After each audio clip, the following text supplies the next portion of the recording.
todo mundo para que depois sejam emitidos os certificados, tá certo? Então não se esqueçam de preencher esse formulário que vai ser disponibilizado para vocês. Tá? Mariane, muito obrigado por você ter aceitado estar aqui com a gente hoje, e a sala é sua, fique à vontade. Obrigada, professor. Eu que começo agradecendo o convite.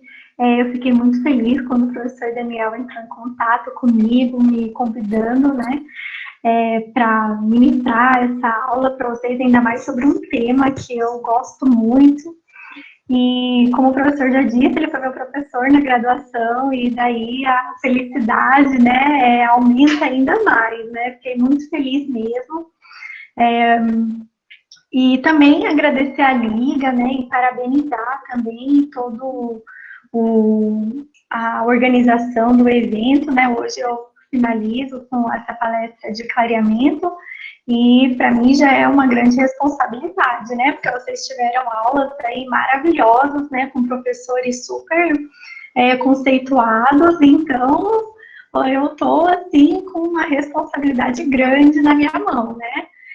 Mas, começando então, né, me apresentar, eu me formei na Unesp de São José dos Campos. São José dos Campos, ela fica no estado de São Paulo, né, no Vale do Paraíba. É uma cidade muito gostosa, sou até suspeita, assim, de falar, porque eu fui super bem recebida lá, quando comecei a minha graduação, né, e é difícil quem não goste de São José. E depois, então, eu fiz a minha graduação, finalizei o curso, trabalhei em consultório durante uns 2 anos, daí entrei na especialização de dentística, na São Leopoldo, e daí eu via que ainda faltava alguma coisa, assim, para mim, né, eu não estava plenamente feliz na minha vida profissional, eu também sentia muita falta, né, do ambiente da faculdade, eu queria saber o que estava acontecendo, né, se queria mudar de áreas, né? O consultório para mim já não estava me satisfazendo por completo. E aí então eu decidi ingressar no mestrado, né? Quando eu fiz essa decisão na minha vida, as inscrições já tinham fechado, né? E a pessoa que eu fui procurar, né, na dentística, né, dos professores para saber, né, como que funcionaria o mestrado foi a professora Alessandra, né?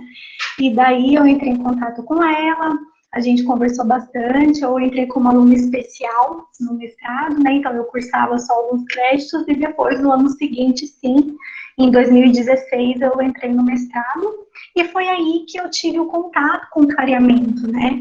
Foi então, a gente começou a fazer vários trabalhos e pesquisar bastante sobre o clareamento dental, e essa continua sendo a minha linha de pesquisa até hoje no doutorado, né?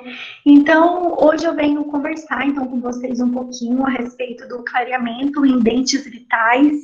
Nós vamos entender como que o gel clareador, né, se comporta tanto na moldeira como na superfície dos dentes, e até mesmo para poder nortear protocolos clínicos para a gente oferecer o melhor para o paciente, né? E ainda nós vamos discutir também um pouco mais a fundo sobre a segurança dos tratamentos clareadores, né? Nessa época de pandemia deu bastante polêmica esse assunto, e a gente então vem com a intenção da gente esclarecer, né, tudo baseado na literatura científica, tá certo? Então, pensando no clareamento dental, né, dentro de um contexto da busca por um sorriso mais bonito, né, um sorriso mais harmonioso, fotos assim que realçam a beleza dos dentes é cada vez mais comum, né? Os pacientes, eles buscam dentes cada vez mais brancos, dentes alinhados, porque isso também faz parte do conceito de estética, né, que é bem evidente aqui na América, e já não é assim, então, não tem esse apelo estético tão grande em alguns países europeus e asiáticos. Mas nós, profissionais, nós temos a responsabilidade, né, e o dever, claro, de devolver isso para o paciente, mas sempre pensando no restabelecimento da função e da saúde, certo? E claro que, assim, não é só a aparência por si só, né? Então, o sorriso harmonioso, ela tem um efeito psicológico positivo para as pessoas, né? Eleva a autoestima, tem um impacto importante na inserção no mercado de trabalho e até mesmo na vida social, né? Então, eu trouxe aqui para vocês, eu até tenho colocado bastante esse print screen nas minhas aulas, porque aqui eu fiz uma busca, né, nesse site do Google Trends, que ele mostra a tendência de determinados assuntos na internet, né, o grau de popularidade de determinados assuntos. E daí eu coloquei aqui, né, como deixar os dentes mais brancos, fiz essa busca, e eu queria saber o resultado disso dentro de 5 anos, né? E quando a gente tem aqui esse assunto atingindo o ponto 100 seria o ponto de máxima popularidade de determinado assunto dentro da internet. A gente percebe que esse assunto quase atingiu ou chegou a atingir várias vezes esse ponto máximo de popularidade, né? Então, vendo esse resultado, eu me deparo com 2 sentimentos, na verdade. Então, o primeiro é de motivação, porque com certeza nós vamos receber esses pacientes, né, almejando um tratamento clareador, almejando dentes mais brancos nos atendimentos, né? Então, por isso que a gente tem que se manter atualizado, estudar bastante, entender as técnicas clareadoras. E o segundo sentimento seria, assim, de preocupação, né? Porque o que será que essas pessoas encontraram aí na internet? Né? Espero que seja a indicação de que ela precisa consultar o seu cirurgião dentista, né? Mas o clareamento dental quando se trata, na verdade, assim, da descoloração dental, né, de manchamentos, que nós vamos intervir nessas condições, o tratamento clareador deve ser o de primeira escolha para esses casos, né? Porque, assim, já está embasado cientificamente, né? Já está consolidado a sua eficácia e também a sua segurança, que a gente vai discutir isso mais um pouco no decorrer da aula, mas ele é um tratamento minimamente invasivo. Então, ele atende perfeitamente a nossa filosofia, né? De um tratamento mais conservador. E aí, quando o paciente chega para o atendimento, né, e você está realizando a anamnese, fazendo o exame clínico, né, fechando o seu diagnóstico, a gente deve pensar em que momento esse tratamento clareador está sendo proposto para o paciente, né? Então, é um paciente que nunca foi submetido a esse tratamento previamente, é um paciente jovem que acabou de finalizar, por exemplo, o tratamento ortodôntico e apresenta aqueles dentes amarelos, né, fisiológicos, né, da dentina. Ou é um paciente que ele já foi submetido ao tratamento clareador, mas ele quer fazer esse tratamento de novo. Quando foi a última vez que ele foi submetido a esse tratamento? Por que ele quer fazer novamente? Né? E assim, qual a condição bucal que esse paciente apresenta, né? Ele está apto a fazer o clareamento dental? Que tipo de descoloração o paciente apresenta nos seus dentes, né? Então, tudo isso, né, todas essas perguntas, né, se a gente consegue ter resposta para cada uma delas, a gente consegue, então, delinear um protocolo mais individualizado, né, nós conseguimos, então, fazer a nossa decisão clínica frente às técnicas clareadoras, porque a escolha da técnica, ela está intimamente ligada às características, né, as características clínicas que o paciente apresenta, bem como a gente conhecendo as vantagens e as desvantagens de cada técnica, né? Então, tudo isso é que vai convergir para a nossa ideia de eleger o melhor tratamento para ele. No entanto, o paciente, ele ou vai ser submetido ao clareamento realizado no consultório, ou ao clareamento caseiro supervisionado, né? Ou ainda a possibilidade de nós fazermos a associação dessas duas técnicas. Né? Então, o paciente ele pode fazer de 1 a 3 sessões de clareamento de consultório e seguir por mais 10 ou 14 dias de clareamento caseiro supervisionado. Quando a gente fala, então, do clareamento de consultório, nós utilizamos, né, agentes clareadores, seja o peróxido de hidrogênio ou o peróxido de carbamida, em altas concentrações. Então, o paciente ele é submetido a 3 a 4 sessões do clareamento, com uma duração de cada sessão por volta de 40 a 45 minutos, dependendo do sistema clareador empregado, e também dependendo se esse sistema clareador ele indica a troca do gel durante a sessão, tá certo? Em relação ao clareamento caseiro, os mesmos agentes clareadores são empregados, né? Só que em menores concentrações, tá? No clareamento caseiro, esse tratamento já é um pouco mais longo, justamente por utilizar agentes clareadores de menores concentrações. Ele dura em média de 14 a 21 dias, dependendo da descoloração dos dentes desse paciente. E o tempo de uso diário varia muito, dependendo do agente clareador empregado e da concentração escolhida. Como o próprio nome já sugere, né, o clareamento caseiro, o paciente vai empregar o gel clareador, né, utilizando moldeiras personalizadas.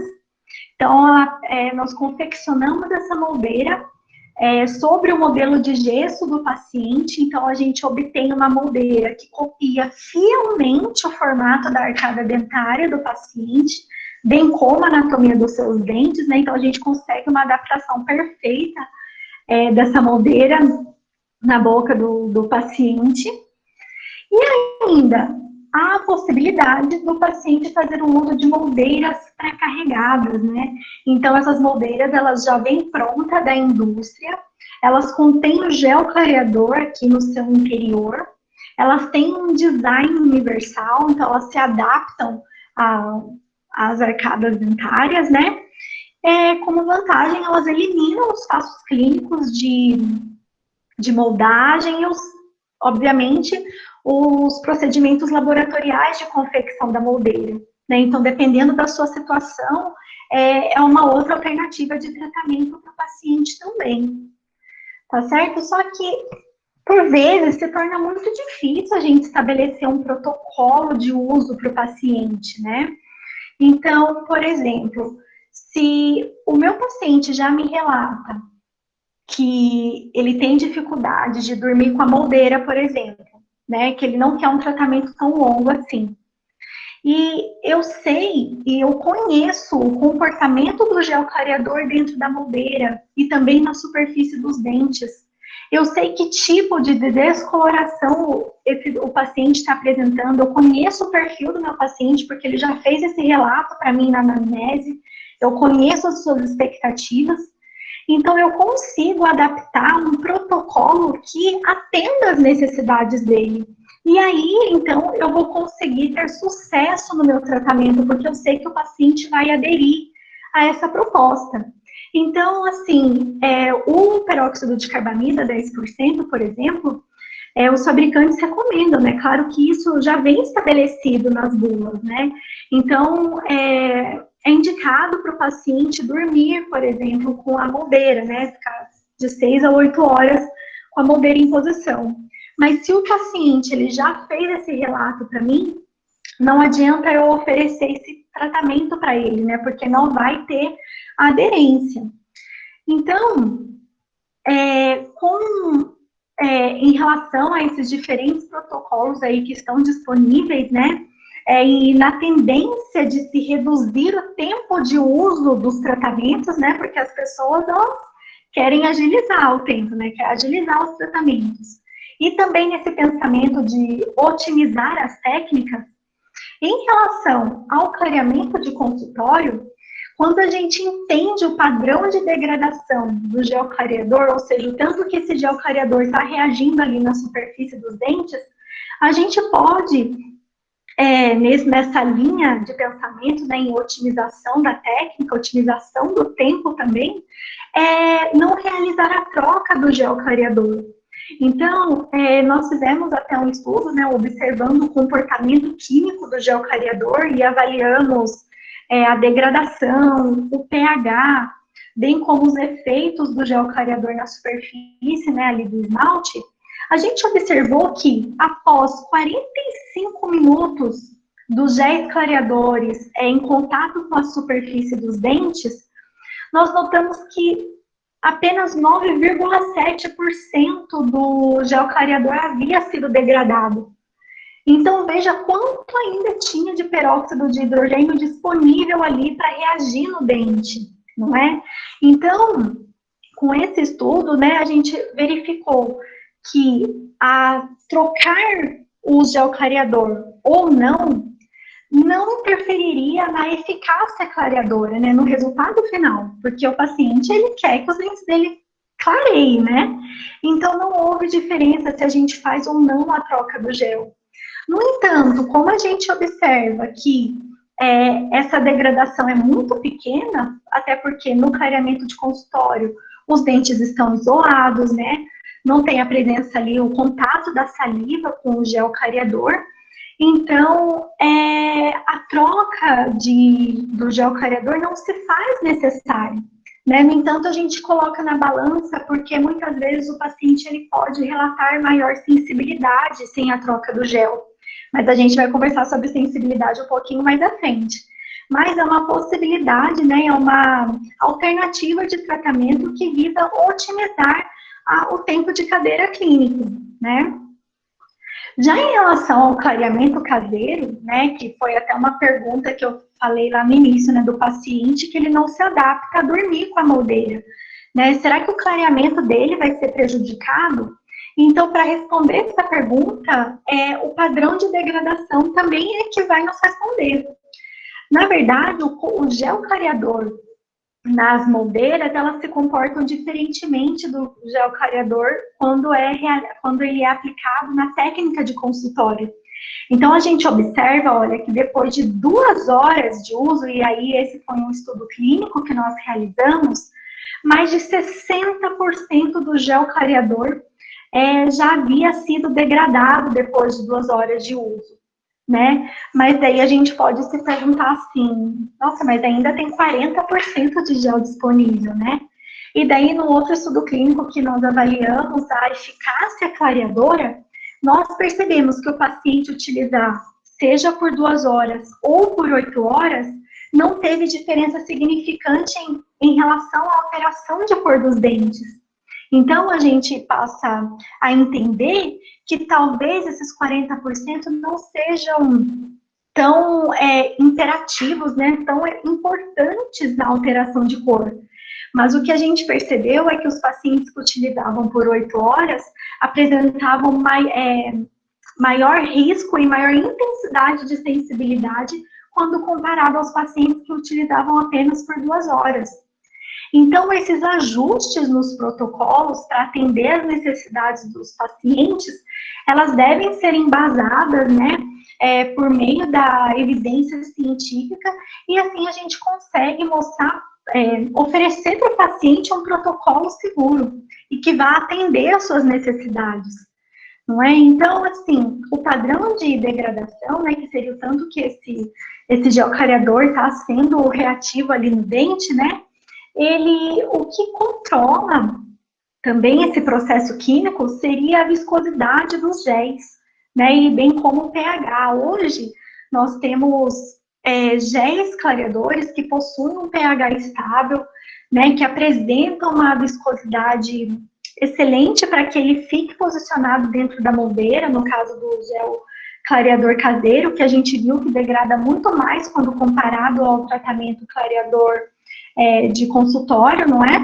Então, tudo isso faz com que a gente entenda e consiga delinear, né, o melhor protocolo e tirar da técnica clareadora o melhor para o paciente. Em relação à eficácia clareadora, o que os estudos têm mostrado é que todos os tratamentos eles vão clarear os dentes dos pacientes. Né, eu vou conseguir ter sucesso com clareamento de consultório, eu vou conseguir ter sucesso com clareamento clareador caseiro, mesmo que tenha diferentes concentrações. Vários estudos mostram que, por exemplo, diferentes concentrações de peróxido de carbamida, que a gente tem concentração de 10%, 16%, 20%, 22%, todos os dentes apresentaram alteração de cor semelhantes, né? Mesmo para até quando a gente faz a associação das técnicas, né? A gente consegue um resultado final semelhante, né? Todos eles vão promover o clareamento dos dentes. Mas o que vai diferir é a rapidez com que eu chego no meu resultado, no resultado que eu quero para o paciente.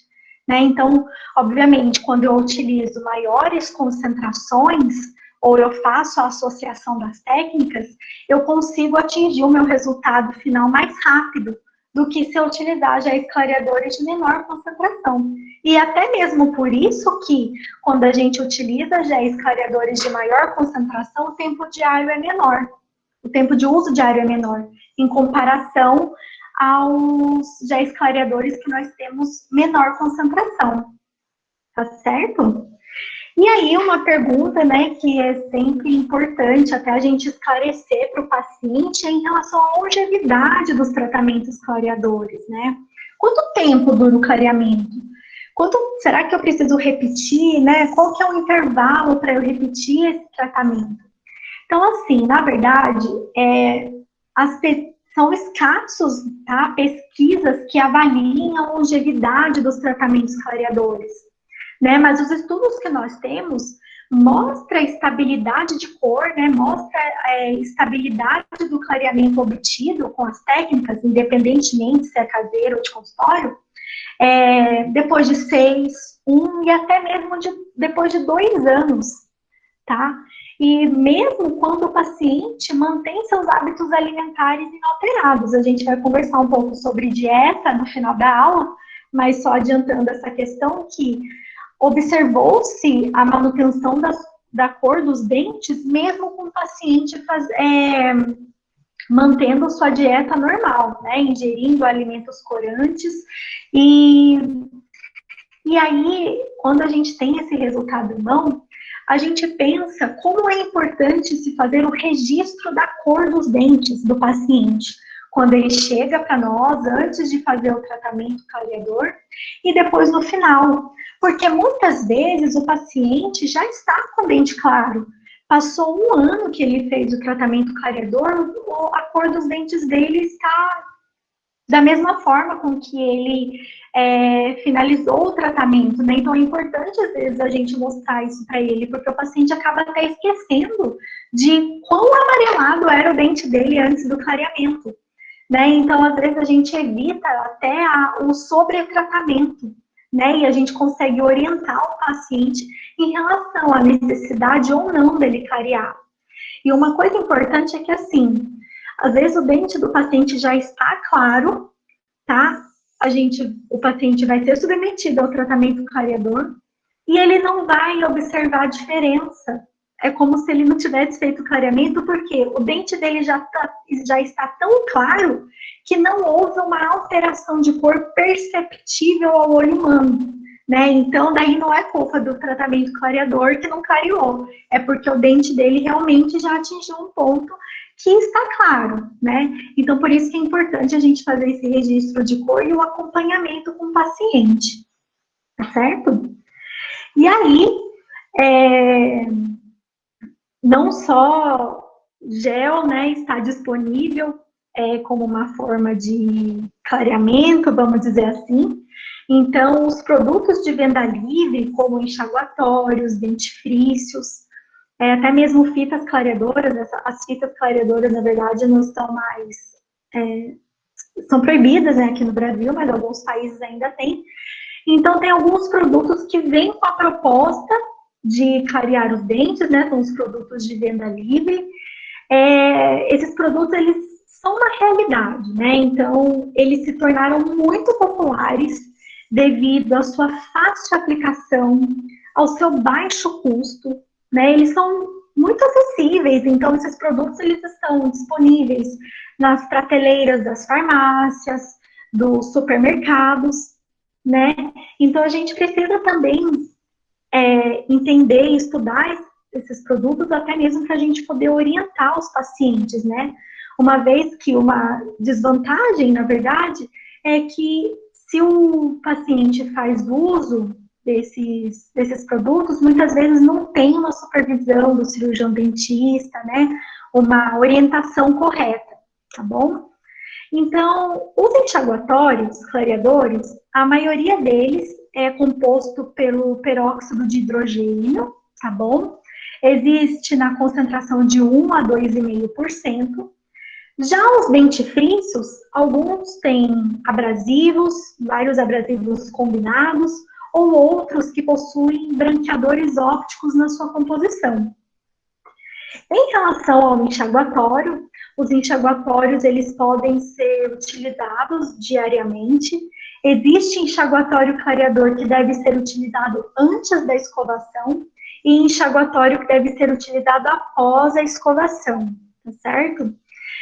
Como eu disse, o agente clareador mais comumente utilizado, né, mais comumente encontrado na composição desses produtos é o peróxido de hidrogênio, nas concentrações que eu já mencionei, e eles podem possuir dois modos de aplicação diferentes, tá? Então, ou antes ou após a escovação.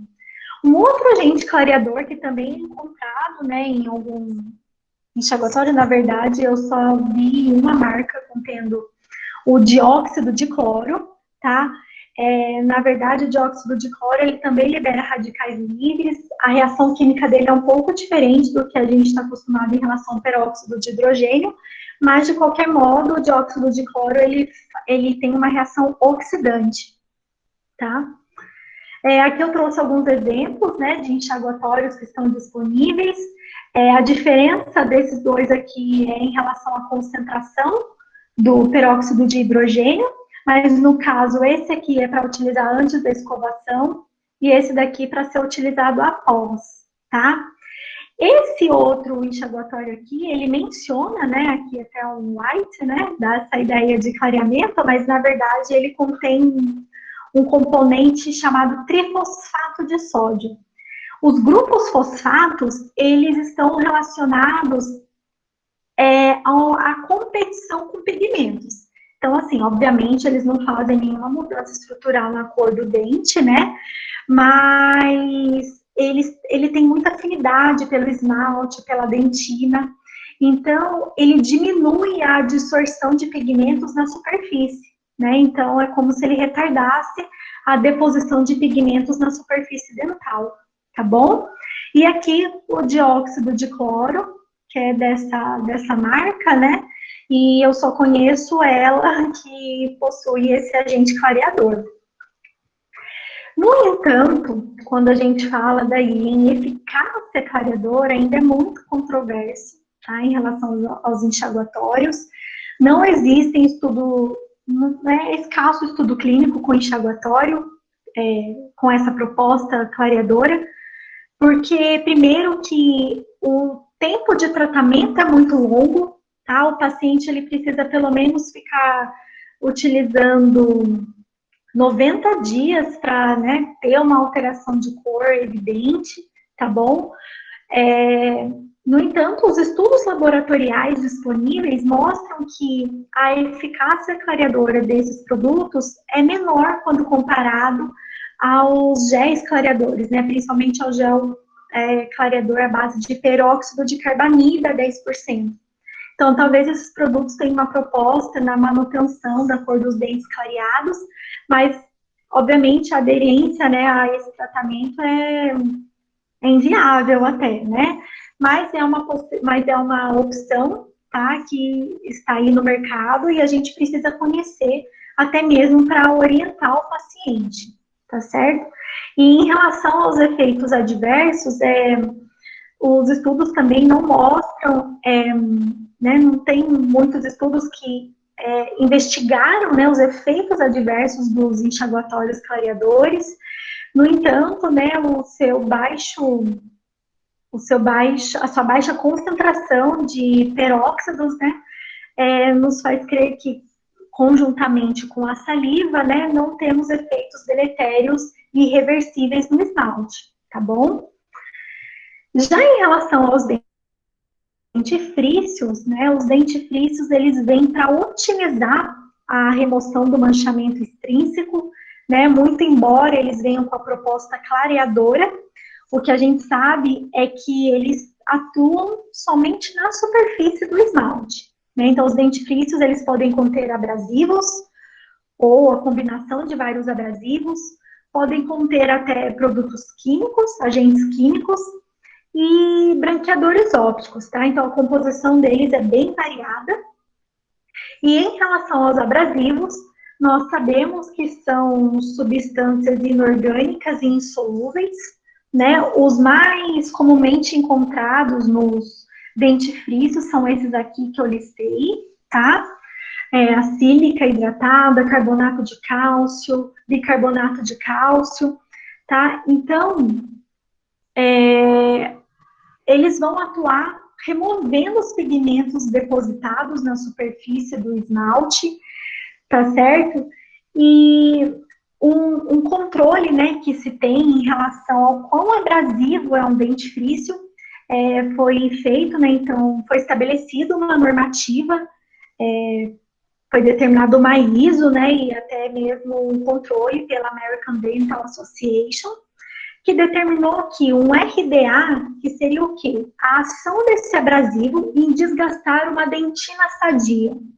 Se o RDA de determinado dentifrício for de até 250, ele é considerado seguro para ser utilizado em dentes saudáveis, tá?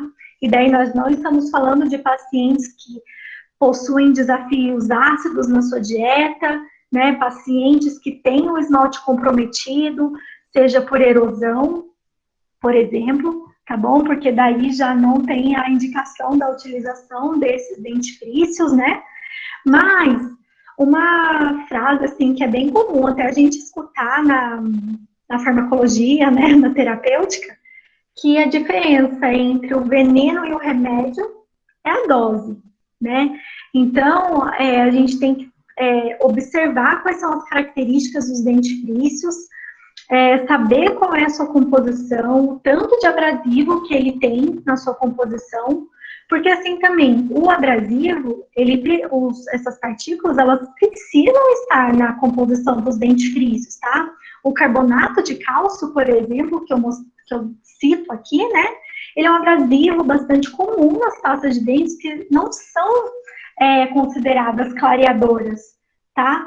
Até porque vocês vão ver mais lá pra frente que ela faz parte, o carbonato de cálcio, ele também atua em outras composições químicas dos outros componentes da pasta de dente, tá bom? Então, a gente precisa, na verdade, saber a composição dessas pastas de dente e a característica do paciente em relação ao uso, né?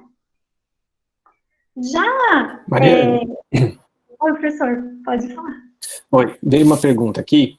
O pessoal está querendo saber sobre a indicação do uso do enxaguatório. Né, alguns são para usar antes, outros depois da escovação. Isso está na bula ou isso tem algum critério, por algum motivo, tem que ser antes ou tem que ser depois? Como é que funciona isso? Certo. Então, assim, em relação a esse modo de uso, isso já vem descrito pelo fabricante, tá? Tanto que alguns colocam assim, pré-brushing, então ele já vem com essa identificação na sua bula, né, ali na própria embalagem. O que difere é a concentração do agente clareador empregado dentro do enxaguatório pré-escovação, tá? Mas quando eu ia terminar de falar sobre esses dentifrícios, dos dentifrícios clareadores, né, nós fizemos até um estudo em que a gente verificou a ação dos enxaguatórios clareadores, né? Comparamos vários, e um deles era para ser utilizado para escovação. Então, a gente viu que quando se utilizava uma pasta abrasiva com a utilização desses enxaguatórios, havia um desgaste bem significante dos espécimes, né? Da superfície do esmalte. Então, a gente realmente precisa, assim, ter bastante critério na verdade, não indicar, mas a orientar o paciente quanto ao uso, tá bom? Cuidado nessa associação, tá? E espero que eu tenha respondido a pergunta, tá? Qualquer coisa, é só me interromper. E bem, Já em relação à composição dos dentifrícios, alguns podem ter componentes químicos, tá? Aqui, no Brasil, na verdade, foi suspenso, né, os dentifrícios com peróxido de hidrogênio, era até disponível por uma determinada marca, né, mas eu já não encontro mais. E alguns dentifrícios que possuem fosfato de sódio, daí como eu comentei, lá nos enxaguatórios, né, os grupamentos fosfatos, eles competem pelos sítios de ligação dos pigmentos, né, então eles dificultam essa distorção dos pigmentos na superfície dental, o que facilita bastante o aspecto de um dente com menor manchamento extrínseco, tá certo? Então, eles podem agir também até na oxidação dos pigmentos adsorvidos na superfície. E aí, por fim, nós temos alguns branqueadores ópticos, né? Por exemplo, a covarina azul, o dióxido de titânio. Em relação à covarina azul, ela é um pigmento azul bem forte, tá? Quando o paciente faz a utilização da escovação com esse dentifrício contendo a covarina azul, né?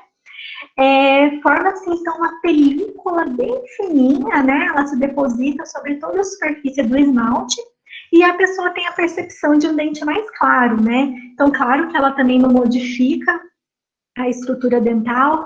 Tem artigos também mostrando que ela não prejudica também, né, a superfície dos dentes. Ela forma um filme mesmo, né? E daí que ela é facilmente removida. Então, até o fabricante mesmo, né, ele coloca que é um efeito transitório, né? Mas que não causa nenhum dano irreversível para o dente do paciente, tá bom? E aí eu trouxe para vocês outros exemplos, né, dos dentifrícios. Então, foi esse aqui que eu falei que eu não encontro mais com essa formulação, tá? Mas, então, só para vocês verem, né, como que eles estão aí disponíveis aí no mercado. E, às vezes, o paciente chega perguntando, né, eu queria utilizar essa pasta, por exemplo, aqui 3D White, será que é boa? Né? Então, você, sabendo qual que é a composição e sabendo a condição do seu paciente, você pode fazer para ele a melhor indicação. E aí, a gente vem falando, né, a gente conversou bastante da eficácia dos produtos, a gente sabe que os géis, eles vão clarear, e aí a gente quer assegurar que a gente está oferecendo para o paciente um tratamento seguro, né, e a segurança tem a ver justamente quanto a isso, né, a gente assegurar que efeitos adversos graves não vão ocorrer nem na superfície dos dentes, né, nem no organismo, né, não tem um envolvimento sistêmico, e aí a gente consegue, então, propor os nossos protocolos com maior segurança, né, para os pacientes, tá? E aí a gente vai começar, então, a falar dos efeitos dos peróxidos, né, na superfície do dente. Para isso, então, a gente precisa entender que substrato que a gente está trabalhando, né? Então, a gente precisa ter sempre em mente a composição do esmalte e da dentina, né? Saber que o esmalte, embora ele seja tem o maior conteúdo inorgânico, né? Ele também apresenta proteínas, tá? Como a enamelina, a melogenina. A dentina, ela é basicamente orgânica, mas ela tem também, né, a hidroxiapatita, ela tem os grupamentos de cálcio e fósforo, né? Então, quando a gente aplica o gel clareador no dente do paciente, a gente precisa entender que esse gel, ele não está composto somente por peróxido, ou de hidrogênio, ou de carbamida, né? Esse gel, o agente clareador em si, ele está dentro de um contexto, né? O gel clareador, ele é composto por surfactantes, por estabilizantes, tem agentes dessensibilizantes na sua composição, né? Eles têm os espessantes, que faz com que um gel clareador seja mais ou menos viscoso que o outro. E aí, esse peróxido de hidrogênio, então, vamos supor, né? Ele é excitado, e ele começa, então, todo o seu processo químico, diversas reações vão acontecendo até que os radicais livres e água, né, então todo o peróxido de hidrogênio vai sendo consumido, e esses radicais livres é que vão agir nos grupos, nos grupamentos cromóforos, né, que é uma parte da molécula do pigmento. E aí é quando eu tenho o dente mais claro. Mas é claro que eu não estou aplicando material inerte, né, que vai somente ali no pigmento. Né? Então, o peróxido está agindo ali em toda a estrutura orgânica e inorgânica. E quando, então, eu tenho a redução desses cromóforos, né, que são estruturas complexas, em estruturas mais simples, o dente passa a absorver a luz de uma forma diferente, né? E aí eu tenho o dente clareado, né? Porque realmente o peróxido alterou a estrutura do cromóforo, do cromógeno, tá certo? E aí, quando a gente vê toda essa reação que eu falei bem brevemente para vocês, mas só para relembrar, a gente percebe então que tem esse efeito oxidativo do peróxido de hidrogênio, tá? Alguns estudos mostram que tem alterações morfológicas nos cristais minerais, né, nos cristais mais superficiais. A gente tem uma diminuição dos minerais ali no tratamento, mas existe também uma outra regulamentação de que essa diminuição no conteúdo mineral de até 10% é considerado segura se o gel clareador causar isso, tá? Então, assim, existe essa normativa. Então, o que a gente observa é que a maioria dos estudos, a maioria dos géis, eles não chega nem a 10% em relação a essa diminuição no conteúdo inorgânico, né? Na diminuição do conteúdo mineral. Tanto que isso daí foi até uma polêmica, né? Porque, assim, o clareamento foi bem polêmico nessa pandemia, né? Então, para vocês verem que, embora exista, né, essa diminuição no conteúdo de cálcio, ele está dentro do limite que é considerado seguro, tá? Os géis clareadores hoje que a gente tem testado e que a gente tem verificado em vários estudos, mostra que os efeitos adversos não são deletérios e muito menos irreversíveis, né? Então, assim, se a gente tem essa alteração, né, da morfologia e dos cristais por conta da redução do conteúdo mineral que está dentro do aceitável, tá? Ainda existe a possibilidade de, depois do tratamento clareador, existir peróxido residual ali, né? Então, o peróxido ainda continua ali agindo no dente, né, na estrutura dental. E aí existiria alguma consequência de haver, né, peróxido residual? Teria alguma implicação clínica? Então, para responder essa pergunta, eu vou mostrar esse caso clínico para vocês. Esse paciente, o Marcelo, ele chegou na clínica para nós, querendo, né, restabelecer a anatomia dos seus dentes, ele estava infeliz com o seu sorriso, e daí, antes de nós devolvermos, então, a forma e função dos laterais dele, nós indicamos fazer o clareamento, né? Então, ele fez o clareamento caseiro, com peróxido de carbamida, 10%, ele utilizava por 2 horas diariamente, e aí, quando ele finalizou o tratamento clareador, quanto tempo depois eu tinha que esperar para restaurar os dentes desse paciente, né? Existe um intervalo que eu preciso respeitar entre o fim do tratamento clareador e a restauração? Então, na verdade, não existe um protocolo definido, tá? Então, vários estudos laboratoriais, na verdade, recomendam aguardar de 1 a 6 semanas, então é um período bem variado, né? Mas por conta realmente da presença desse peróxido residual que pode interferir na adesão, né, do material restaurador. E aí, então, baseado, né, numa revisão sistemática, a gente recomenda ter uma espera aí, então, de no mínimo, pelo menos 1 semana para fazer o tratamento restaurador após o clareamento, certo? Mas não só associado a estabilidade adesiva, né? Mas a gente tem que também levar em conta a estabilidade da cor dos dentes. Porque, assim, a gente só vai definir exatamente que cor o dente do paciente ficou depois de uma semana do tratamento clareador. Porque quando o paciente acaba de fazer o tratamento, logo depois que ele finaliza, né, principalmente em relação ao tratamento clareador de consultório, o dente ele está totalmente ressecado, né, tem estudos que mostram esse ressecamento dos dentes, então a gente precisa aguardar esse período, até mesmo para que haja uma ação da saliva, né, que vai reidratar esses dentes, e aí a gente consegue definir com exatidão qual foi a cor conseguida, né, pelo tratamento clareador. E aí sim eu vou conseguir restaurar os dentes do meu paciente de forma segura, né?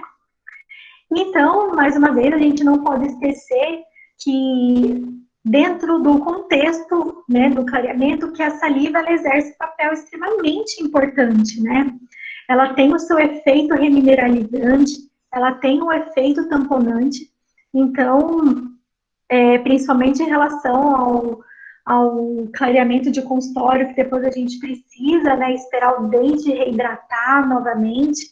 Então, a gente não pode esquecer desse período de tempo em relação ao restaurar, ao término do clareamento e ao restaurar, tá certo?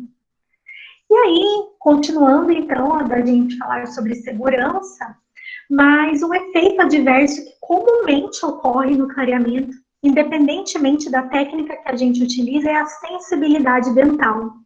Tá? Então, é muito difícil um paciente não relatar, né, sensibilidade dental. É um efeito adverso esperado, tá? E por que a sensibilidade acontece, né? Então, lembra que eu mostrei aquele esqueminha para vocês, né, de quase que uma cortina de peróxido penetrando nas estruturas dentais, né? Então, quando o gel clareador é colocado na superfície dos dentes, ele vai penetrando o esmalte, chega na dentina, lembrando que a dentina ela tem uma característica tubular, e aí o peróxido encontra aí um fácil acesso. E conforme ele vai penetrando, ele pode atingir o tecido pulpar, né? Além do mais, ele pode excitar os prolongamentos odontoblásticos, certo? Então, frente a esse peróxido que penetrou, né, ali na proximidade com o tecido pulpar, uma reação inflamatória ocorre, né? Mediadores químicos da inflamação são liberados dentro da polpa, e aí é onde o paciente relata a sensibilidade, relata a dor do clareamento, né? Mas a sensibilidade, ela é caracterizada por ser uma dor bem aguda, né? No entanto, os pacientes que relatam caracterizam essa dor como moderada e tolerável, tá? E geralmente ela cessa quando o tratamento finaliza, né? Ela é transitória. E a gente precisa lembrar que a sensibilidade, né, o sentir da sensibilidade, ela é subjetiva. Ela está muito relacionada ao limiar de dor que o paciente apresenta, certo? Então, que nem quando a gente faz os estudos, né, às vezes a gente pergunta lá para o paciente, eles utilizaram o mesmo gel clareador, na mesma concentração, nos mesmos dias, né, no mesmo período de tempo, ambos respondem que tem sensibilidade. Daí, quando a gente pergunta qual a intensidade dessa sensibilidade, né, o quanto que ele pode quantificar a dor dele, um vai responder que sente dor nível 3 e o outro nível 1, sendo que a gente tem uma escala que vai de 0 a 10. Então, duas coisas que a gente tira daí, né? O primeiro é que cada um vai sentir essa dor de maneira diferente.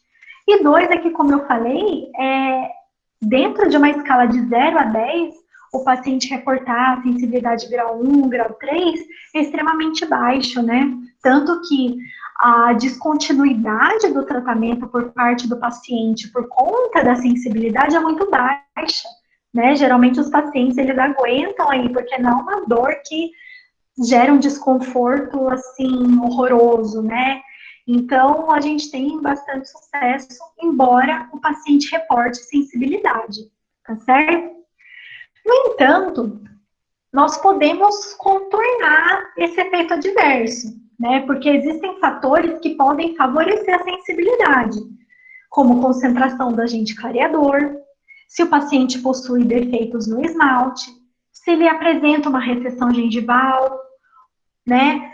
Uma exposição dentinária.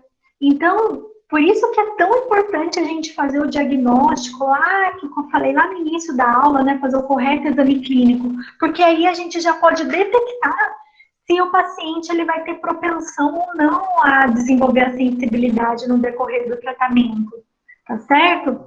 Em relação à concentração do agente clareador, como eu falei lá no início da aula, quanto maior concentração eu tiver, maior disponibilidade eu vou ter de peróxido ali para atuar no dente do paciente. E até por isso que o tempo de uso diário é menor. Quando eu tenho, obviamente, menores concentrações, eu tenho menor disponibilidade de peróxido. E por isso que muitas vezes o tempo de uso diário precisa ser maior, para dar tempo desse peróxido atuar nos dentes, né?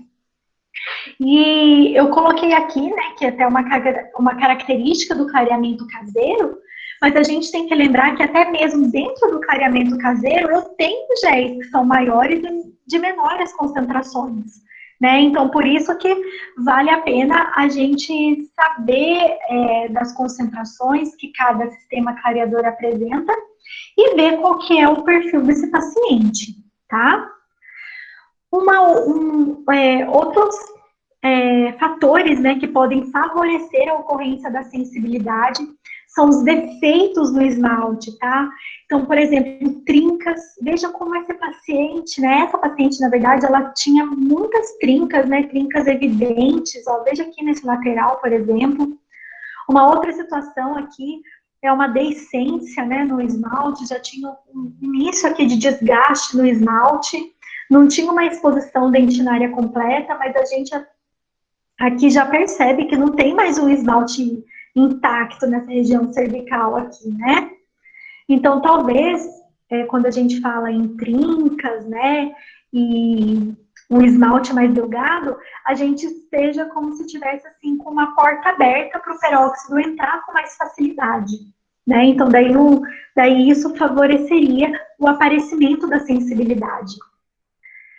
Uma outra condição que a gente precisa levar em consideração é a presença de recessão gengival, de exposição dentinária, e tudo isso a gente vai analisar quando a gente for fazer, então, o exame clínico do paciente, né? Primeiramente, que é importantíssimo a gente saber que, muitas vezes, né, não é um caso generalizado, mas quando o paciente, por vezes, apresenta uma exposição dentinária, ele pode apresentar hipersensibilidade dentinária, que daí não tem nada a ver com a sensibilidade dental que ocorre no clareamento, tá? A hipersensibilidade dentinária, ela também é caracterizada por uma dor aguda, mas ela existe por conta da exposição dentinária, por conta de que os túbulos dentinários estão abertos e eles podem sofrer estímulos táteis, térmicos, que podem excitar as fibras nervosas e o paciente relata dor. Então, até mesmo assim, uma forma da gente saber se o paciente está relatando dor por conta da sensibilidade dental ou porque ele tem hipersensibilidade dentinária. Então, talvez aqui seja o caso, primeiro, de nós tratarmos essa condição clínica, para que depois esse paciente possa ser submetido ao tratamento clareador. E ainda, talvez, como ele apresenta essas áreas de recessão gengival, será que não seria interessante, então, nós fazermos a aplicação do clareamento de consultório? Porque daí eu, profissional, né, tenho um controle de onde eu estou aplicando o gel do meu paciente, essa área ficaria isolada toda com barreira gengival. Então, é tudo isso que a gente precisa pôr na balança. E caso o paciente apresente hipersensibilidade dentinária, a gente também possa atuar no fator causal, que a gente possa encontrar o fator etiológico, observar se essa exposição dentinária, se essa recessão gengival também está sendo causada por concentrações de forças, né? Então, por isso que tudo isso precisa ser analisado, tá bom? E aí, caso o paciente tenha sensibilidade, como que eu faço o controle dessa sensibilidade, né? Então, ainda bem que hoje a gente tem várias formas, né, várias alternativas para lançar a mão e nós obtermos, então, um sucesso em relação ao controle da sensibilidade, né? Então, nós temos agentes dessensibilizantes, nós podemos trabalhar com diferentes protocolos de aplicação, como a gente vem falando no decorrer de toda a aula. Temos dentifrícios dessensibilizantes e até mesmo a possibilidade de se fazer laser terapia, né? Em relação aos agentes dessensibilizantes, hoje os géis clareadores já têm na sua composição esses agentes, né? Então, nós temos géis clareadores que contêm cálcio, fluoreto, oxalato de potássio, nitrato de potássio na composição, tá? É claro que o fluoreto, o cálcio, o oxalato, eles não sejam agentes dessensibilizantes, porque quando a gente fala em dessensibilização, a gente lembra da fibra nervosa, né? Então, na verdade, o cálcio, o fluoreto e o oxalato, eles agem por deposição, né? Eles vão se depositar ou em algum defeito do esmalte, né? Em alguma trinca, ou até mesmo em túbulos dentinários expostos, porque muitas vezes o paciente ele pode apresentar uma correta, um limite amelo cementário completamente vedado, né? Pode haver, às vezes, defeitos aí nessa conjunção. E aí, esses agentes, né, os fluoretos e o cálcio, eles podem se depositar e favorecer a vedação dos túbulos dentinários, né, diminuindo esse movimento do fluido dentinário e, consequentemente, a dor. Tá? Já o nitrato de potássio é diferente. O mecanismo de ação dele é, sim, dessensibilizando a fibra nervosa, né? É atuando nas bombas de sódio e potássio e diminuindo, então, a sensação dolorosa. Já em relação ao protocolo de aplicação, né, caso o paciente relate sensibilidade, que tal a gente reduzir o tempo de uso? A gente já viu lá no comecinho da aula que não tem problema o paciente utilizar o peróxido de carbamida a 10% por 2 horas, né? Caso o paciente esteja utilizando um gel de maior concentração, será que não vale a pena a gente diminuir a concentração desse agente clareador? E até mesmo, às vezes, oferecer para ele, né, o clareamento caseiro, caso ele esteja fazendo de consultório. Então, hoje a gente tem suporte para dar essas opções para o paciente, né, para que ele atinja o resultado dele, mas de uma forma confortável. E aí, nós também temos os géis dessensibilizantes. Existem géis dessensibilizantes para serem utilizados de forma caseira e os géis dessensibilizantes que são feitos com a aplicação do profissional, tá? Quando a gente fala dos géis dessensibilizantes de uso caseiro, eles são aplicados na moldeira, vou mostrar para vocês logo em seguida, e estão disponíveis para o paciente utilizar tanto o nitrato de potássio nessas 2 concentrações, tá? Então, o paciente, por exemplo, ele tem lá a sua moldeira, né, ele está fazendo o clareamento, e aí ele pode utilizar antes do clareamento, né, antes dele colocar o gel clareador, o gel dessensibilizante por 15 a 30 minutos, dependendo do fabricante. Ele fica esse período, depois ele retira, lava bem a boca, lava bem a moldeira, seca bem, e aí faz a aplicação do gel. Existe, então, né, como eu falei, a aplicação pelo profissional, que daí são também a base de nitrato de potássio. Existe também a base do cloreto de estrôncio, que ele forma ali, né, uma camada mais resistente, e em diferentes concentrações também, tá? Eu coloquei aqui nessa concentração de 3%, novamente, né, porque eu repeti aqui no caseiro, porque o fabricante, ele recomenda que pode ser feito tanto nessa concentração, aplicação caseira ou pelo profissional. E aí, pelo profissional, ele faz a aplicação desse gel dessensibilizante, né, em isolamento relativo, deixa agir por 15 minutos, tá? Tem produto clareador que pede para aplicar uma vez, deixar 15 minutos. Produto clareador não, gel dessensibilizante. Você aplica uma vez, deixa 15 minutos e aplica uma segunda camada de novo. E daí, então, vai variar um pouquinho a forma que a gente faz a aplicação do gel dessensibilizante, tá? E aí, nós também temos à disposição os dentifrícios dessensibilizantes. Então, nós temos dentifrícios à base de arginina, de sais de potássio, fluoretos, fosfato de sódio.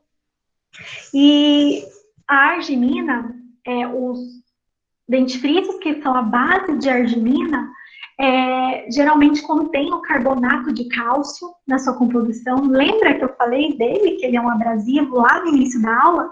Mas ele é extremamente importante para que a arginina possa atuar ali, então, na deposição, né? Na deposição e obliterando, né? Vedando ali a entrada do tubo dentinário, tá? Os sais de potássio, né? Como eu já expliquei, os agentes dessensibilizantes, eles também vão atuar neuralmente, tá? Atuando, né, nas fibras nervosas. Existem também dentifrícios à base de fluoretos, mas todo dentifrício não tem fluoreto, é que existem diferentes tipos de fluoretos, tá? E quando a gente está falando de fluoretos dentro do contexto de dentifrício dessensibilizante, a gente não está falando do monofluorfosfato, tá? Que é como fala? O fluoreto que é mais comumente empregado nas pastas, né? Mas a gente está falando do fluoreto de sódio, tá? Do fluoreto de estanho, que também atuam, né, nessa questão da dessensibilização, certo? E o fosfato de sódio também, como eu falei, os grupamentos fosfatos, né, que atuam lá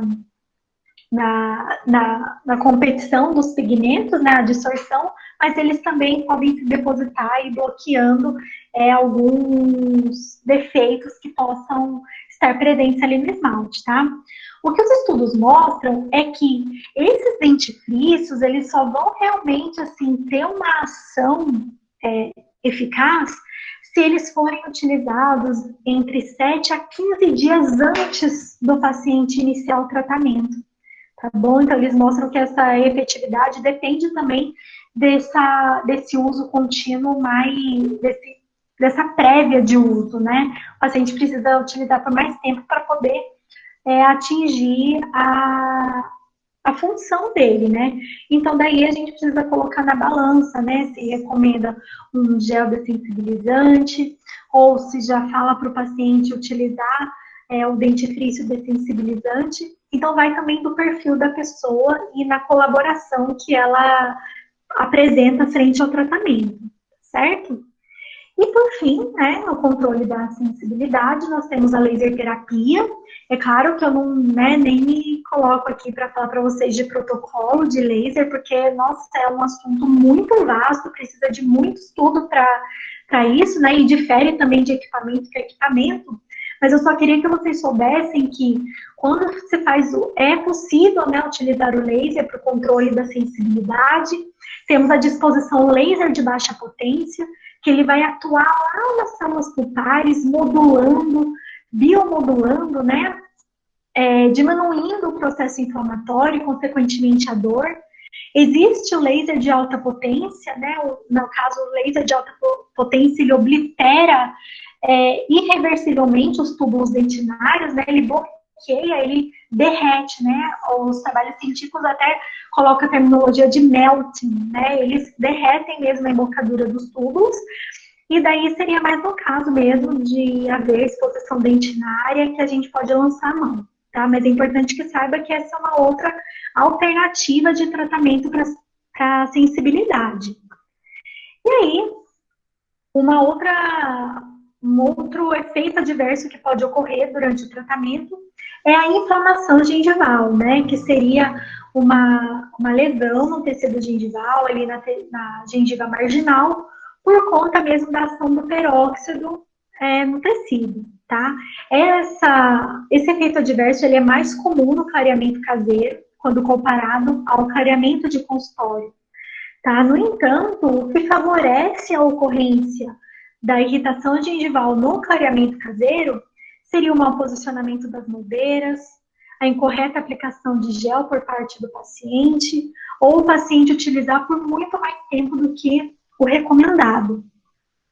E quando a gente fala, né, no uso das moldeiras, aqui eu trouxe um exemplo, né, que a gente submeteu essa paciente ao tratamento clareador, e daí ela fez com as moldeiras pré-carregadas, né.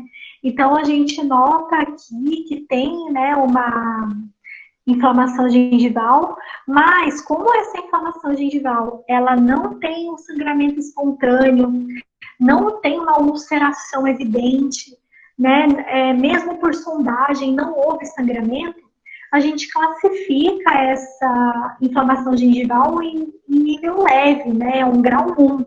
E até mesmo para classificar esse nível, a gente utiliza um índice que é bastante utilizado na periodontia, que é o índice de Lê. Né? Então, ele classifica o tecido gengival em relação à presença de inflamação e a gente acaba adaptando isso para o clareamento, por exemplo, tá? Aqui um outro exemplo da moldeira pré-carregada, não sei se está dando para vocês verem a minha setinha apontando, mas aqui bem na região de papila mesmo, né? Da papila gengival, a gente deu um esbranquiçado, né? A paciente utilizou o agente clareador e ela relatou uma sensação de queimação, né? Então, quando a gente foi ver, havia essa irritação que também foi classificada como leve. E aqui um outro caso clínico que chegou para nós lá na clínica. Nesse caso, a paciente utilizava uma moldeira personalizada, mas com gel peróxido de carbamida mais concentrado, tá? E daí foi uma inflamação um pouco mais evidente, né? Mas também não tinha sangramento espontâneo e nem por sondagem. Mas ela também relata que houve uma dificuldade também na higienização dos seus dentes, né? Então, às vezes, a paciente exacerbou a condição por conta também de uma má higienização, né? E aí, a gente vai evitar, então, que ocorra essas situações no clareamento caseiro, confeccionando o reservatório na moldeira personalizada, fazendo o correto corte da moldeira, verificando a adaptação da moldeira na boca do paciente e treinando exaustivamente o paciente em relação a posicionar e em relação também à quantidade de gel que ele deve colocar na moldeira, tá? Muitos estudos mostram que a presença do reservatório na moldeira não vai ter implicação nenhuma em relação à eficácia clareadora, tá? E realmente. Mas o reservatório, ele vem com a proposta de limitar aonde o gel clareador vai ficar ali em contato com os dentes do paciente, né? É até a forma mesmo de guiar o paciente a colocar o gel clareador ali dentro do reservatório. Tá? O reservatório, ele é bem fininho, ele contém de meio a 1 milímetro.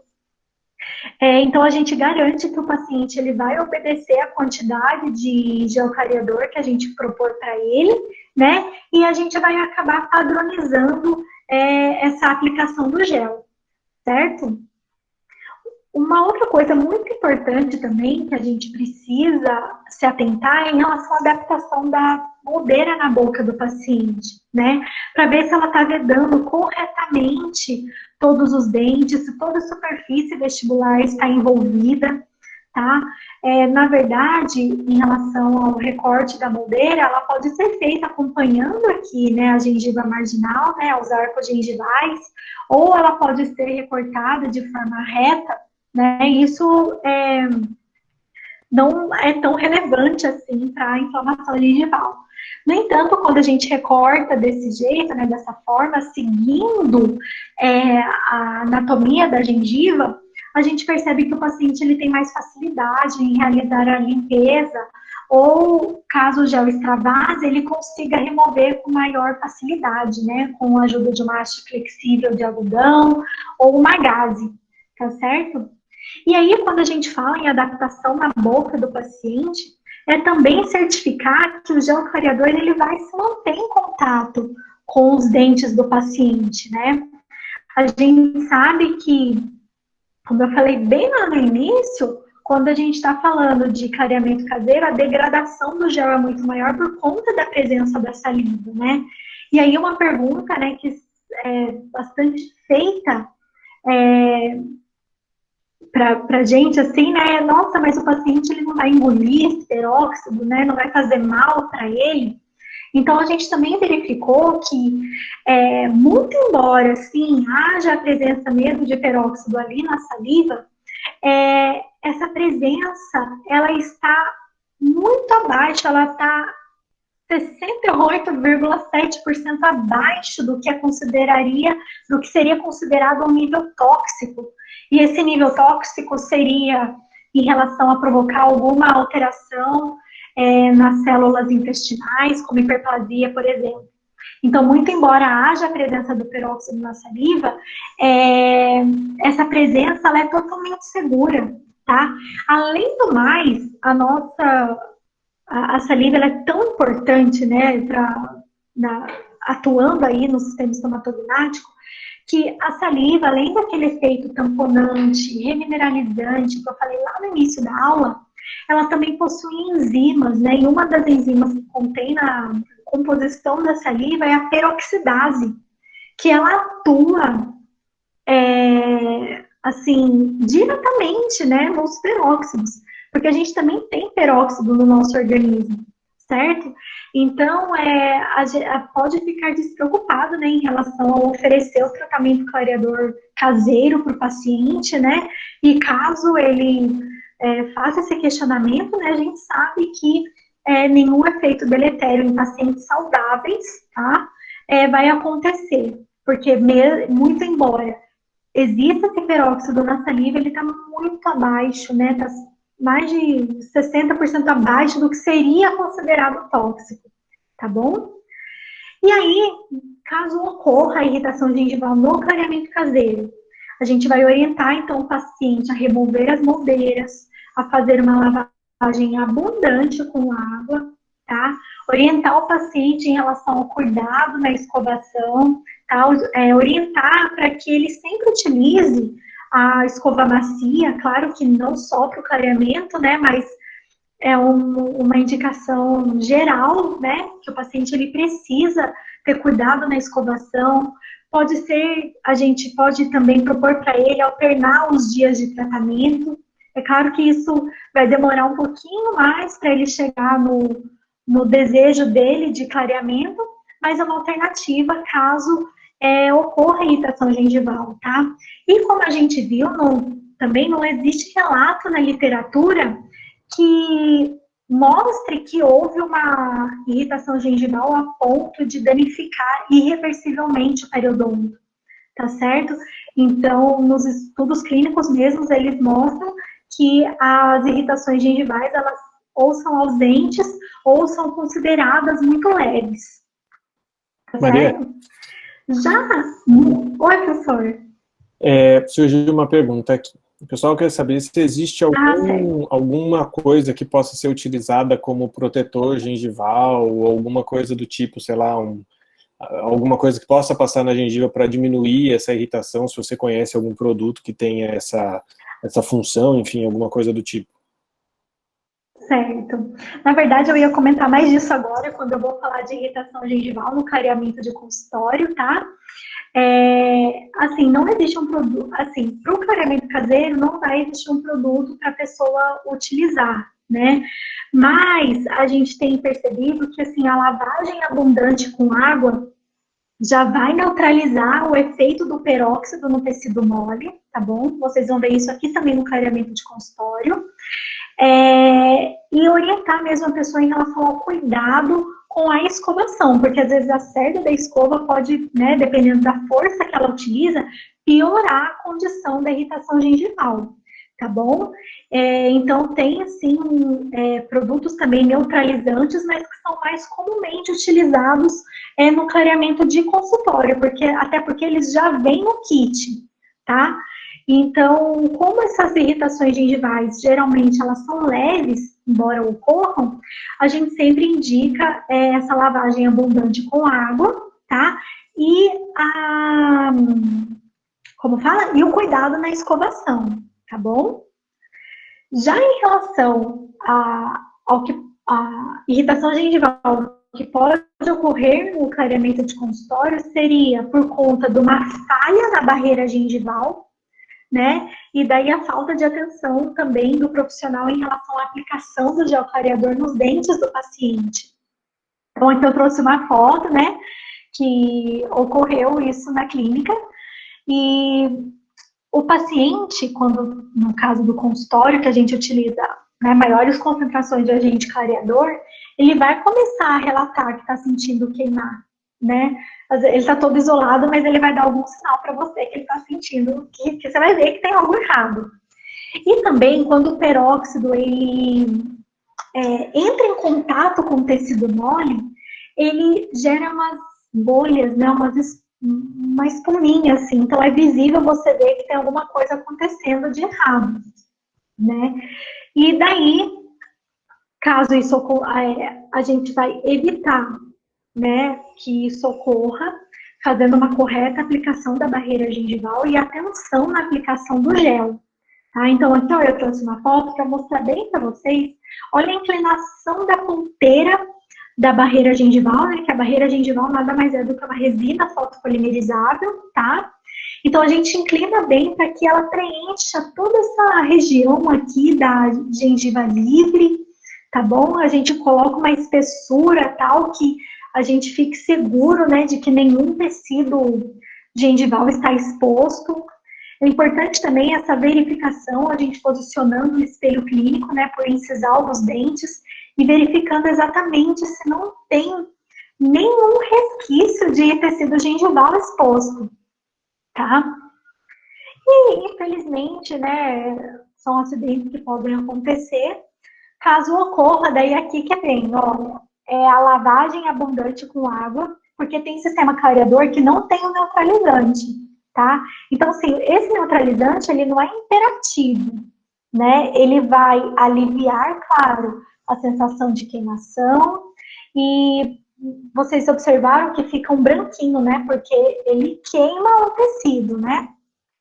Então, vocês vão observar que conforme você vai lavando com água ou aplicando neutralizante, esse aspecto esbranquiçado vai sumindo e o paciente começa a falar que não está mais queimando, tá? Então, se você observar que o paciente está relatando essa sensação de queimação, você está observando que realmente pode ter ocorrido um extravasamento do gel na barreira, suga todo o gel clareador, né, com sugador, a gente utiliza o sugador endodôntico, né, porque ele tem uma pontinha que a gente consegue sugar bem certinho, né, o gel clareador da superfície do dente, ou então com sugador cirúrgico, né, só que ele é um pouco maior, né, bem maior, na verdade. E daí a gente remove todo o gel clareador da superfície, remove a barreira e daí faz esse procedimento da lavagem abundante com água ou da aplicação de neutralizantes, tá? O neutralizante, ele é uma substância alcalina, então ele vai reverter esse processo da oxidação, né, da queimação. E aí o nosso paciente, ele finalizou o clareamento, tá? Deu tudo certo, a gente conseguiu contornar, né, todas as intempéries, e daí ele pergunta se ele vai precisar mudar os hábitos alimentares dele, né. Então, isso tem sido bastante discutido até, né, e eu resolvi trazer aqui de novo para enfatizar que a dieta do paciente, ela não precisa ser alterada, ele não precisa deixar de tomar o seu cafezinho, de comer o chocolate, né, tomar um açaí, né? Isso tudo não vai interferir no clareamento. A gente sabe que, claro, são alimentos que têm pigmentos, mas quando esses pigmentos, né, se depositam na superfície dental, e daí o paciente vai fazer de novo o clareamento, né, o próprio peróxido já oxida esses pigmentos que estão ali na superfície, tá? Então não tem prejuízo do clareamento. Em relação à eficácia clareadora, né, e nem também a longevidade, que eu até comentei lá no início da aula com vocês, mas só relembrando que até alguns estudos, né, que fizeram acompanhamento de 2 anos com clareamento caseiro, peróxido de carbamida, 10%, né, eles aplicam um questionário no paciente, E uma das perguntas está relacionada aos hábitos alimentares e ingestão de potenciais alimentos corantes. E daí a gente observa que os pacientes continuaram com sua dieta normalmente e não tiveram nenhum prejuízo em relação ao seu clareamento, né? A mesma coisa serve para os pacientes fumantes. O tabaco, né, ele não vai influenciar negativamente nem na alteração da cor dos dentes durante o clareamento e nem depois, né, foi verificado até um estudo que depois de um ano mais fazendo profilaxia, os dentes permaneciam com a mesma cor obtida no clareamento, né? Então, até para pacientes fumantes, há essa estabilidade de cor, tá? E daí, até para aproveitar que a gente está falando de efeito adverso, né? E paciente fumante, a segurança do clareamento, ele pode ser sim feito em pacientes fumantes, né? Tem diversos estudos que mostram que não tem problema nenhum se fazer o clareamento em pacientes, né, que fazem uso de cigarro cronicamente, tá? Então, é claro que a gente sempre deve alertar os nossos pacientes a hábitos saudáveis, né, até mesmo na alimentação, mas não pensando na interferência clareadora, né? A gente, como profissional da saúde, precisa incentivar hábitos alimentares, né, saudáveis. Hoje em dia é muito comum os pacientes, né, tomarem aquele shot de limão por conta da vida fitness, né? Então, saber que orientar eles da melhor forma possível, né, também faz parte do nosso papel, tá bom? E por isso que eu sempre enfatizo da gente conhecer o paciente, né? Antes de conhecer qualquer técnica, a gente precisa saber qual que é o anseio do paciente, o que ele foi buscar, por que ele quer fazer o tratamento, e aí sim a gente conhecer a fundo a técnica clareadora, ter domínio do material que a gente utiliza. Quando a gente conhece o comportamento das coisas, né? Eu gosto bastante de falar isso, porque a gente abre assim a nossa cabeça, né? A gente sabe com o que a gente está lidando, é como se a gente estivesse com todas as armas na mão. Mesmo que ocorra qualquer efeito adverso, a gente está preparado para poder intervir e orientar o paciente da melhor forma possível, tá bom? Então, o tratamento clareador, ele deve ser sim feito, ele é um tratamento eficaz e seguro. Espero que eu tenha mostrado tudo isso para vocês. Ele deve ser um dos primeiros procedimentos, né? Considerando reabilitações, trocas de restaurações, né? E aí eu gostaria de agradecer mais uma vez ao convite feito pelo professor Daniel, agradecer à Liga, né? Parabenizar de novo vocês pelo capricho com a página e também com o preparo de todo o evento, né? Foi muito especial mesmo estar aqui. Estou muito grata e muito feliz, tá? E aqui eu vou deixar algumas páginas que estão relacionadas à nossa universidade. Aqui, a Ciência em Foco, a gente tem um Instagram onde a gente mostra as nossas linhas de pesquisa, atualiza em relações a assuntos de diversas áreas aí da odontologia restauradora, tá? Nesses tempos agora a gente abriu um especial sobre fotopolimerização, tá bem legal. A gente também tem uma outra página, né, que é administrada pelo professor Carlos Torres, pela professora Alessandra, que lá eles dão várias dicas super importantes para otimizar a dentística restauradora, tá? E ainda nós temos também uma página, um Instagram do periódico lá da nossa faculdade, né, lá da Unesp, que é a Brazilian Dental Science. Então, a gente entrou também na internet divulgando o trabalho, os trabalhos que são publicados lá, tá bem interessante também, tá bom? Se vocês puderem acompanhar, a gente está sempre contribuindo com o conhecimento, né? Porque é isso que é o nosso papel.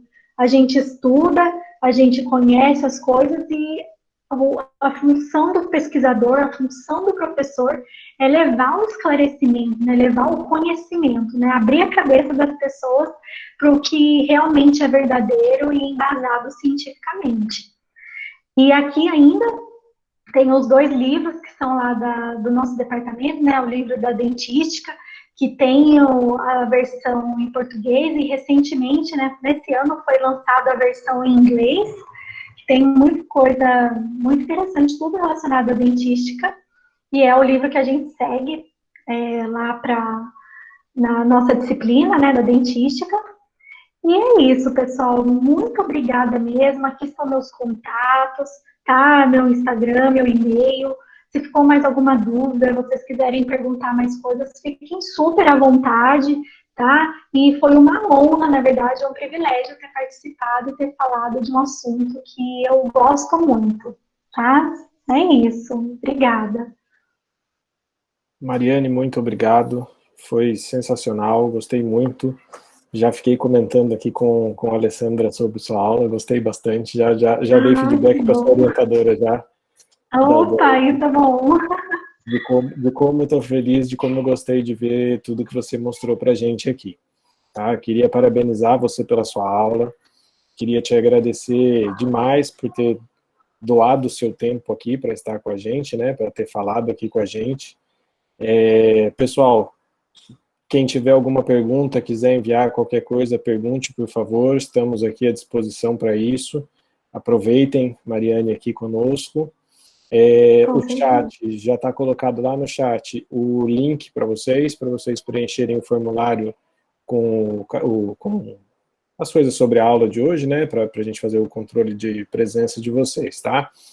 Eu queria agora, nesse momento, pedir, se possível, para que todo mundo aí que esteja online, para que ative suas câmeras, por favor, para a gente poder finalizar nosso... Quer que eu pare de compartilhar, professor? Não precisa. Não precisa. Ah, tá. Se quiser tirar também, pode tirar. Mas deixa aí, porque se alguém quiser ver seu Instagram, seus contatos, tá bom. deixa aí. Tá joia. Então, queria pedir para que o pessoal ligasse as câmeras aí, ativasse as suas câmeras para a gente poder diminuir um pouquinho a distância de todos nós, para a gente se ver um pouquinho, né? É sempre bom um pouquinho de contato humano também, né? Sim.